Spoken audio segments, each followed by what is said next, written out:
ABC One Television. ABC One Television. ABC One Television. Le leader en...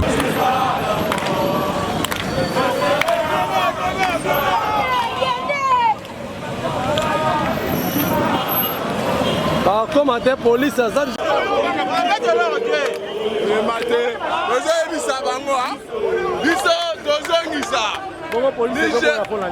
la police a 5 biso to revendiquer te. Nous avons cassé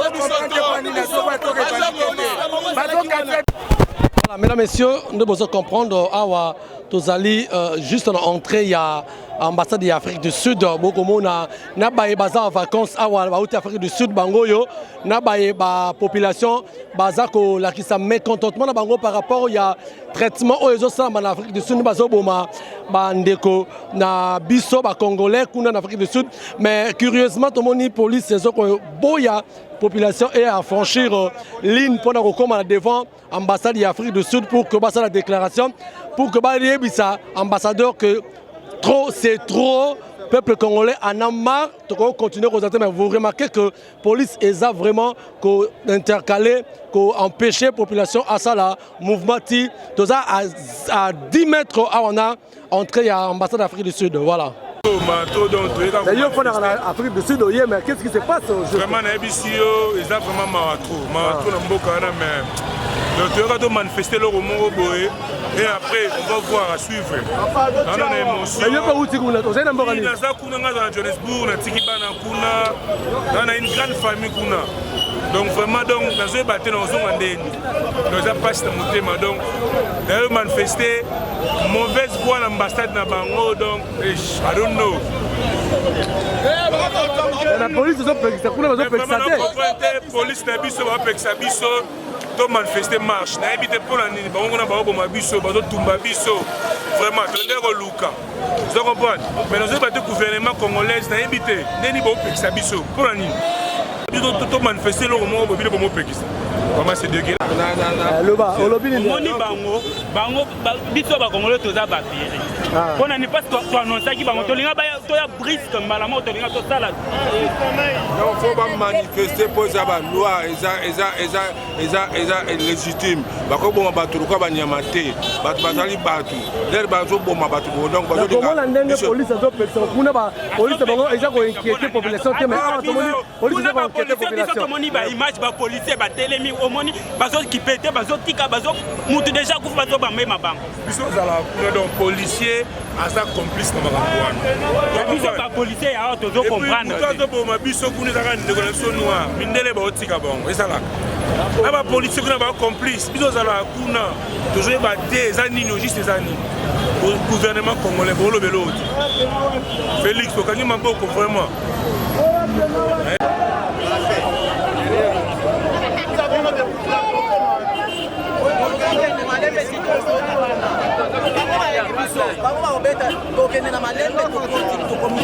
nous allons arriver jusqu'à l'ambassade. Nous allons là-bas.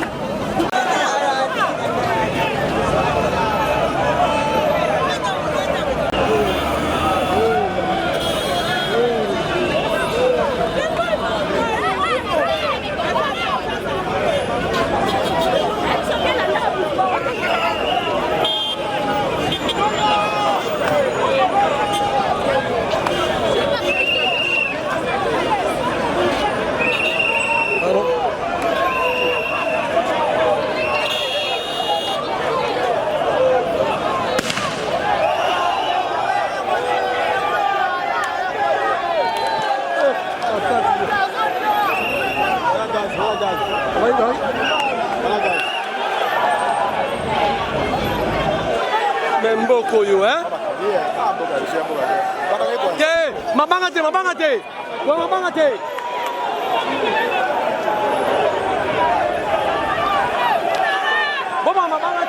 to manifester ka boye mabanga te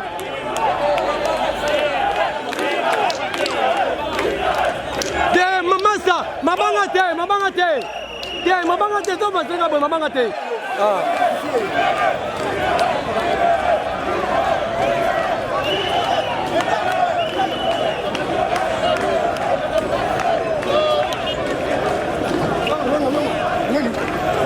Comment on est là? bakobosana mpasi tokobundana bango jusqu'à l'infini soki aleki biso na makasi te aleki biso na makasi te toza peuple congolais nous sommes ici vraiment la guerre sera ici aujourd'hui drapeau wana fo bakitisa yango po biso tozala paix il faut ekita lelo congolais toza bacongolais awa toye mpona kosala bitumba te toye mpona marché voilà les banderoles toye mpona pesa kima kosala kolakisa baninga na biso baza kuna boyi bango te toza nsima na bango voilà nos policiers arrêter nos confrères bazokanga bango eloko nini bazokangela bango yoka bakilmogène ezobetama wana biso moko bacongolais tozoya awa tosali bitumba te diplomatie na biso il n'y a rien toye kosala bitumba awa te toye kosala bitumba awa te. Nous avons des images, qu'est-ce qui, je ne sais pas, nos policiers, Bazo Lukanini, Bandeko na biso ba Congolais ne bato bazo boma awa, kuna na Afrique du Sud. Afrique mobimba est revendiqué. Biso to tika la kosi melo kwa mutute. To si melo kwa mutute, je vous assure. To za maboko boye. To tambola voilà nos policiers. To zo to lingi to comme ambassade, to ko toucher loko ya basu d'Afrique te. Oui, to za la babandero, to za la banvoyer na biso, batala biso pour to luka kimia ya bandeko na biso bazali banda ya mboka. Et là on a biso to comme na ambassade na bango. Image de partout au monde. Tout le monde a drapeau na bango. Ekita pour la makila ba Congolais na biso. Oui, ça que nous voulons. Message tozali ko pesa na ba konzi ya mboka si le moment. Trop c'est trop. Chef de l'État dans la Likambo. Trop c'est trop. Trop c'est trop. Biso to bomana biso na bango. Tokoyoka na sima. Tokoyi eloko wana. Tolingi yango te policier tika eloko wana. Bakanga ngo ekufa pona libela na Congo. Na Brazza babomi biso basengi bolimbisi. Angola babomi biso basengi bolimbisi. Afrique du Sud ndenge moko. Tokoyi bolimbisi wana lelo to continuer liwa. Après tout eza mboka na biso eza mboka na biso ezala nango kaka mais bato bakosaka na biso pe boye te Congo comme négligé Congo eza vrai négligé plusieurs fois basalaka biso mabele kaka trop metala kaka tokipaka te mais oyo bine leki paresseux, vous ne savez pas travailler et les autres vous apprennent à travailler chez vous, vous n'êtes pas d'accord des paresseux. On a dit les gars peuple congolais, congolais akufa na Angola, akufa na Brazzaville, na Fidisco, peuple congolais ta peuple moi ba monela na mona mondo, mais botika mutu amato manifester tous ba sentir que tous ali, pour les gars biso. Tata biso toye awa boro il faut to la liste yango. Bokuna bazo tumba ba congolais, ba policiers na bango bazo betela bango maboko. Mais oyo ba policiers ya biso bakomi ko encadrer bango. Est-ce que ça la ndengona? Ba congolais oyo bazo souffrir kuna. Donc biso pe faut to la liste boro. To lingine ba policiers balongo awa biso to kena la liste boro. Bokuna ba policiers bazo betela bango maboko. On a accompagné bango siko biso ne ba policiers so ko encadrer. Ça semble ko pekisa nini tout ça. Biso batika biso do kota na kati awa. Tokende kotumba. Biso ko kota na kati. To kota na kati botika ye.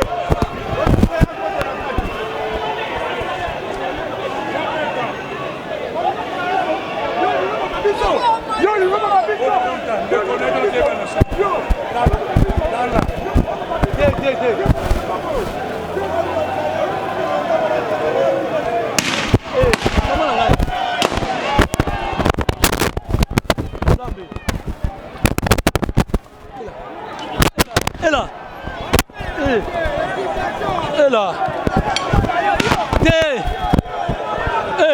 Nzambe, c'est quoi ça? Congolais, policiers, Nzambe, c'est quoi? Botika boye, c'est pas bien, pas policier. Tala mboka na biso, tala Sodane, alinga bomande kone Congolais.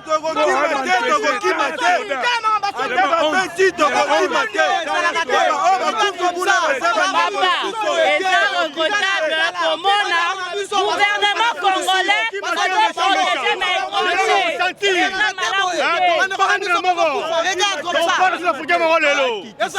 bakitisa nde drapeau na bango drapeau ya Afrique du Sud ekita epa na biso babomi mpona kopesa kaka message bakanga masage na bango biso na bango esila kuna babomi bandeko na biso bapolisier bazotaka bazoseka bazoakompagne bango mais awa l'ambassade est bien. L'autre fois, c'était Congo-Brazza, nde babomaki ba Congolais ya awa. Batalaki bango bango bazotindela biso kaka na diplomatie. Lelo lisusu taka ndenge ba Soudafu basali biso. Lobi kuna ezaki ba Angolais babomi ba Congolais ya awa. Ba konjamboka bazotaka kaka bongo bazobisa biso ke il faut tomber mango na diplomatie. Diplomatie ngo ba Congolais bazokufa. Tokata Sud-Africain pona nini soda na biso moko ya mboka na biso azo protéger biso ta azo protéger bato o ba boma biso.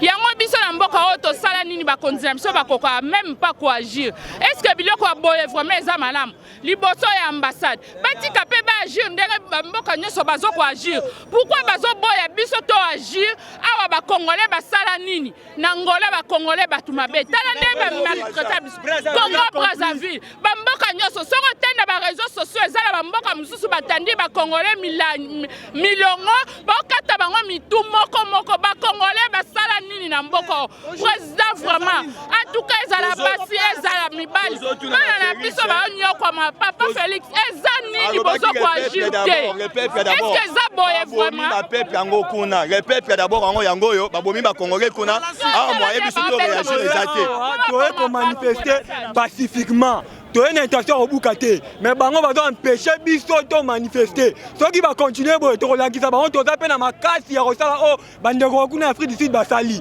Tu es awa, tu es relaxer avec une indignation na biso. Bato boma biso, bango va vendre ka, to boma bango te. To sengi batika biso, la droit na biso de manifester. Et puis ambassadeur na bango azonga kende, to boyi na biso. Comme balingi ba Congolais te. Ou bien tous les étrangers maintenant na bango. Ou ça va libérer bandeko na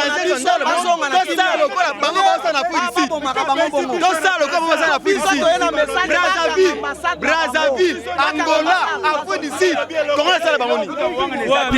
Belgique bakanga rango, France bakanga rango, bobo mamu tuté. Boka bango so bakizango esani. Toliaka na mbongo na bango te, bakende. Afrique mobile bakanga biso. Asala na biso. To bénéficier de leur moté, bakende. Comment ça biso bakende? C'est ça le message. Bonjour papa, bonjour papa. En tout cas, toye qu'on manifester notre mécontentement contre la xénophobie aux États-Unis en Afrique du Sud. Trop, c'est trop vraiment. Bato bazo boma biso fort en Afrique du Sud. Alors nous sommes venus manifester. Toye bisa bango que tolingi lisusu bango te na mboka oyo. Bakanga bisa na bango bakende. On ne veut plus de ça. Bazo boma biso kuna pona nini. On est tous. Moi, quelques résistances à la police. Qu'est-ce qui se passe? C'est ça ce qui nous étonne ici. Tozo mona bango ba yo sala nini parce que kuna en Afrique du Sud bando boma ba Congolais, bango ba policier bazo seka kutu. Ba biso bazo boma pe. Vous imaginez? Ba biso ba boma biso. Mais awa tozo ya potokota, to pesa message na biso toyo ko combattre bango. Toyo ko sa bango mbuluté. Toyo ko pesa bango message. Message juste. Mais la police, je te dis ba betina minduki awa. En tout cas, étonné nga makasi, parce que biso toye na message appel, toye conseil na nani pe, et puis ba kende na bango, ba kitsa drapeau. Et bazawana, bazotala biso, bazawana, bazotala biso. Ah, la police les a encadré bango. En tout cas, moi je suis très désolé, très déçu. Kasonga Zoloba, oh non, les aventuriers, les voyous, on n'est pas des voyous, on est intellectuels, on est intellectuels, on a étudié. Mais on a remarqué que Eloko Wana est habillanté. Voilà pourquoi nous sommes ici.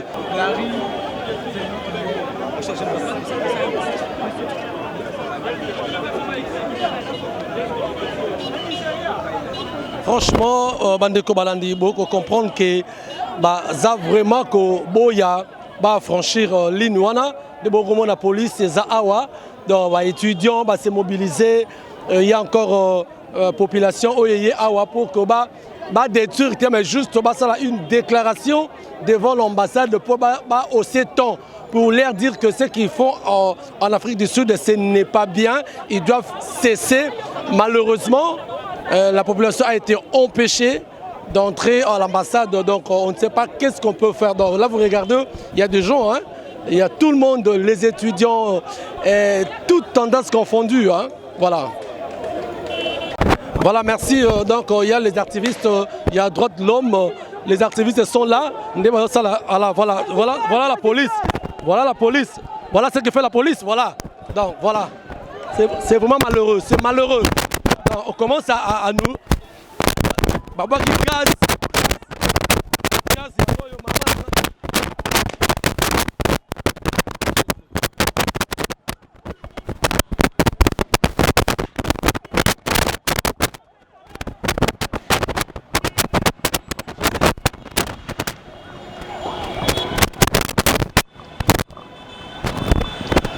Jésus. Pardon. Mon Dieu.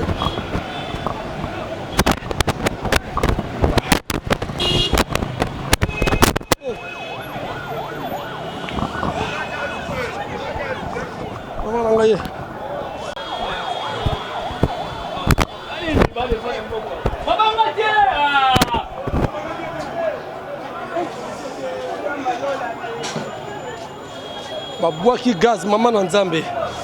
Ah Jésus. I have to say is that we have come today to manifest just to show our sadness. You are South African people? Our South Africa, yes. You are Congolese? We are Congolese. Yeah. We love South Africans, but we don't love what they are doing. They are killing our Congolese brothers, our Congolese fellows, who are living with them there in peace, who are no criminals, who have nothing to do with whatever they might be having, the economic problems or whatever. There, some of them left this country. You know, Congo was in crisis. Many people left the country. They went to be refugees there, and they deserve to continue living. They do not have to treat them with like criminals. They have to respect them. Life is very, very important for them, and their families are back here. They need them. If they are not ready to continue supporting them, they'd rather say it open. The government have to pronounce itself. There are Congolese people there. Yes, they have killed many of them. We have a lot of proof. We have a lot of images showing Congolese die. We have messages from people coming from there. And what they're doing really is unfair. They don't have to do that. They're African. South Africa is not special on the African continent. They are one of the African continent, and they would rather behave like other Africans to show love to other fellow Africans. South Africa should not single itself out and just behave like they are nobody. They are not maybe Europeans or whatever. Because what they are doing today, they don't know. Maybe their country tomorrow is going to be at war. Because what their behavior shows that they are not peaceful people. Some of them are not at peace at all. And maybe tomorrow when there is war in South Africa, they will be forced to come to Congo. And if we treat them the way they are treating our brothers, they won't be happy at all. And that's why some of us have come. ABC One Television. ABC One Television. Le leader en actualité. Actualité politique de la RDC, d'Afrique et le reste du monde. ABC One Television. Le leader en actualité. Actualité locale et internationale. ABC One Television. ABC One Television.